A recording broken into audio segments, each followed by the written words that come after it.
नमस्कार मित्रांनो.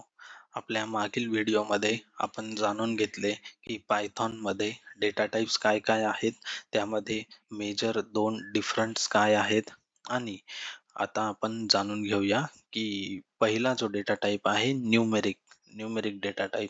आता यामध्ये प्रश्न देखील विचारले जातात की न्यूमेरिक हा डेटा टाइप कोणत्या फॉर्ममध्ये येतो, म्हणजेच इनम्युटेबल फॉर्ममध्ये किंवा म्युटेबल फॉर्ममध्ये. माझ्या काही मित्रांना हे देखील माहिती नसेल की इनम्युटेबल आणि म्युटेबल असतात. तर इंटरव्ह्यूमध्ये अशा प्रकारचे क्वेश्चन्स विचारले जातात की पहिले तर तुम्हाला विचारतील डेटा टाइप्स काय आहेत आणि मग तुम्हाला विचारलं जाईल, जर तुम्ही फक्त डेटा टाइप सांगितले तर तुम्हाला विचारले जातील मग यामधले इनम्युटेबल कोणते आहेत आणि म्युटेबल कोणते आहेत.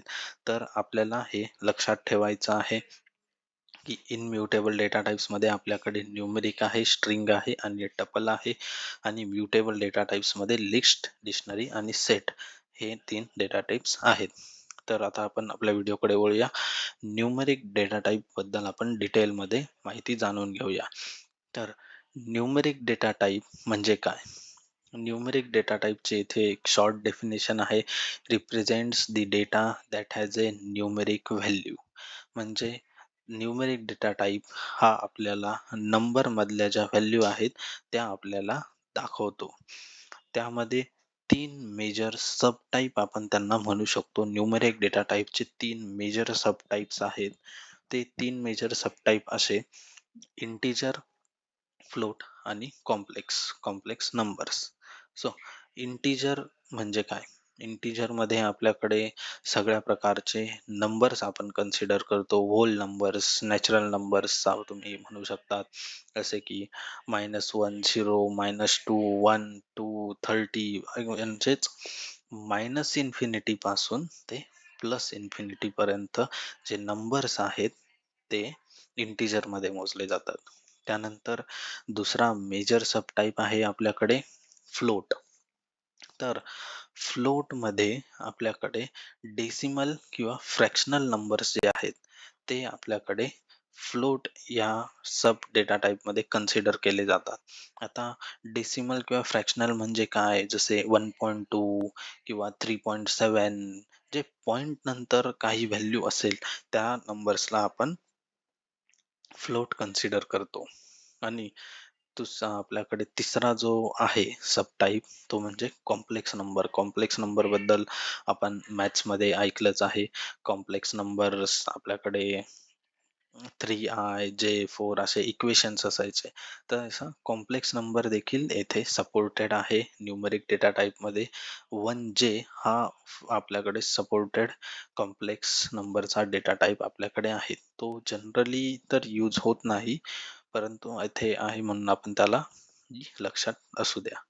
त्यानंतर आता आपण त्याच्यामध्ये ऑपरेशन्स काय काय आहेत न्यूमरिक डेटा टाइप मध्ये हे जाणून घेऊया. तर ऑपरेशन म्हणजे काय? हा एक प्रश्न आहे. ऑपरेशन म्हणजे काय? आता पुढे आपल्या काही व्हिडिओमध्ये आपल्याला मेथड्स देखील बघायला भेटतील. ऑपरेशन्स आणि मेथड्स.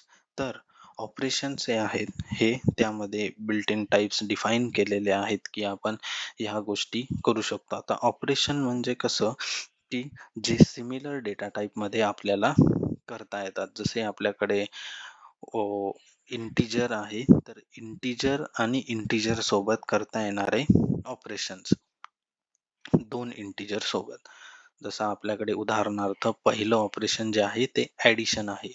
ॲडिशन मध्ये आपण पहिला घेतला 1 आणि 1 + 2 = 3. तर इथे आपण बघू शकता 1 जो आहे तो इंटिजर आहे, इंटिजर डेटा टाइप आहे, म्हणजेच न्यूमेरिक डेटा टाइप आहे. +2 हा देखील न्यूमेरिक डेटा टाइप मध्ये येतो, = त्याचा आन्सर आपल्याला भेटेल 3. तसेच आपल्याकडे बघू शकता फ्लोट देखील होता. फ्लोट हा देखील डेटा टाइप होता. मग फ्लोट मध्ये देखील मी करू शकतो ॲडिशन. 1 + 2.4 = 3.4. आता काहींना प्रश्न पडेल की इंटिजर वेगळा होता आणि फ्लोट वेगळा होता. नाही, ते दोघं न्यूमेरिक ह्या डेटा टाइपचे सब टाइप्स आहेत. म्हणून न्यूमेरिक हा एक सिंगल डेटा टाइप असल्यामुळे त्यांच्यामध्ये देखील आपण ॲडिशन हे ऑपरेशन करू शकतो. त्यानंतर आपल्याकडे आहे सबट्रॅक्शनचं ऑपरेशन. सबट्रॅक्शन जसं मॅथ्समध्ये आपण नॉर्मल सबट्रॅक्शन करतो. 10 - 4 = 6. तसंच मल्टिप्लिकेशन देखील आपल्याला माहिती आहे मित्रांनो. नॉर्मल मॅथमॅटिक्समध्ये आपण लहानपणापासून करत आलो आहोत. 2 × 2 = 4. तर इथे महत्त्वाचा बघण्यासारखं जे आहे ते आहे डिव्हिजन. आता डिव्हिजनमध्ये मात्र येथे 2 प्रकार येतात अजून. एक म्हणजे फ्लोर डिव्हिजन आणि दुसरा आहे मॉड्युलस डिव्हिजन किंवा मॉड डिव्हिजन. आता 2 का? असा प्रश्न. तर 2 येथे आपण बघू शकता उदाहरण घेतलेलं आहे. 10/5 = आन्सर आपल्याला भेटेल 2.0. तर 2.0 का? आपल्याला माहित आहे 10 हा डिव्हिजिबल आहे 5 ने. तरी आपल्याला पॉइंट मध्ये का उत्तर आलं? तो तर पूर्णांश आहे, त्याला डिव्हिज आपण करू शकतो डिव्हिजन त्याच्यासोबत. तर फ्लोर डिव्हिजनची ही खासियत आहे की आपल्याला नेहमी जे उत्तर आहे ते पॉइंट मध्ये भेटेल. जरी त्यामध्ये काही रिमाइंडर उरत नसेल तरी आपल्याला उत्तर जे आहे ते पॉइंट मध्ये भेटेल. आणि त्याच्याच उलट मॉड्युलस डिव्हिजन किंवा मॉड डिव्हिजन मध्ये डबल स्लॅश यूज केलं जातं आणि तेथे आपल्याला मात्र उत्तर पॉइंट मध्ये नाही भेटणार, ते पूर्णांश मध्ये भेटेल. आणि याचा ड्रॉबॅक देखील आहे. आता फ्लोअर डिव्हिजन मध्ये इथे 2.0 हे उत्तर आलं होतं, परंतु पॉइंट नंतर 0 असल्याने त्यामध्ये काही फारसा फरक आपल्याला पडत नाही. आपल्याला माहित आहे आपल्या बेसिक मॅथमॅटिक्स मध्ये पॉइंट नंतर 0 असेल तर त्याने काही फारसा फरक पडत नाही. परंतु जर मी येथे कन्सिडर केलं 7/3 तर आपल्याला माहित आहे की पॉइंट मध्ये उत्तर येणार आहे. यावेळेस फ्लोअर डिव्हिजन आपल्या भरपूर कामाचे आहे. त्यामध्ये आपल्याला उत्तर भेटेल 2.333 समथिंग असं उत्तर आपल्याला भेटेल. परंतु सेम आपण मॉड्युलस डिव्हिजन मध्ये केलं 7/3 मॉड्युलस डिव्हिजन मध्ये आपल्याला उत्तर फक्त 2 भेटेल. तर हा त्याचा ड्रॉबॅक आहे. तर फ्लोअर डिव्हिजन आपल्याला फायनान्स मध्ये यूज करू शकतो आपण. फायनान्स रिलेटेड कोड असतील, मॉड्यूल असेल त्यामध्ये. कारण हे जे क्रिटिकल मॉड्यूल्स असतात त्यामध्ये आपल्याला हे भरपूर कामाचे आहे. जसे अकाउंट बॅलेन्स, अकाउंट ॲव्हरेज ह्या गोष्टी चेक करताना जर आपल्याला पॉइंटमध्ये काही पैसे देखील असतात, ₹20, 30 पैसे, 50 पैसे, तर वरची जी व्हॅल्यू आहे 50 पैसा ती व्हॅल्यू आपल्याला फ्लोअर डिव्हिजन मध्ये विजिबल होईल. पण मॉड्युलस डिव्हिजन मध्ये ती व्हॅल्यू स्किप केली जाते किंवा व्हॅनिश होते. म्हणून फ्लोअर डिव्हिजन हे इम्पॉर्टंट आहे. जसं काही ठिकाणी अजून उदाहरण आपण बघू शकतो. जर कोणी विचारलं तुमचा इयर ऑफ एक्सपिरियन्स काय आहे, तर इयर ऑफ एक्सपिरियन्स मध्ये कोणी सांगेल I have 2 years of experience, मला 2 वर्षाचा एक्सपिरियन्स आहे.